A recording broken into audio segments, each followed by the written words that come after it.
It seems a little counterintuitive that Sabbath would be such a hard sell. Our society is collectively burnt out, exhausted, and unfulfilled. You would think that we would just jump on the chance for a commanded day of rest. We talked a bit in the previous Devo about how we are often unable to see God at work because we are overextending ourselves.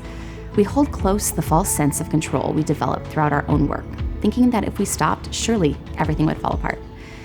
While this seems noble and we might call it hardworking or being a boss, in reality, we are enslaving ourselves to the very cycle of work that God wants to free us from. God tells us this very thing over and over again in the Bible.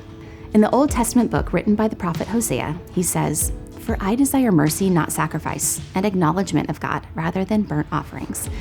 And in the Old Testament book written by the prophet Micah, God tells us, "And what does the Lord require of you? To act justly, and to love mercy, and to walk humbly with your God." In both of these verses and countless others, God tells us that our sacrifices on his behalf mean nothing if we aren't giving him our full heart, walking alongside him and trusting him. He wants a life in relationship with us, not lip service. He wants the real deal. What does this have to do with Sabbath?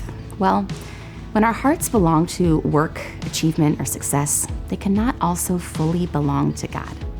We will naturally hesitate to submit ourselves to God's care if the sacrifice is really where our hearts lie.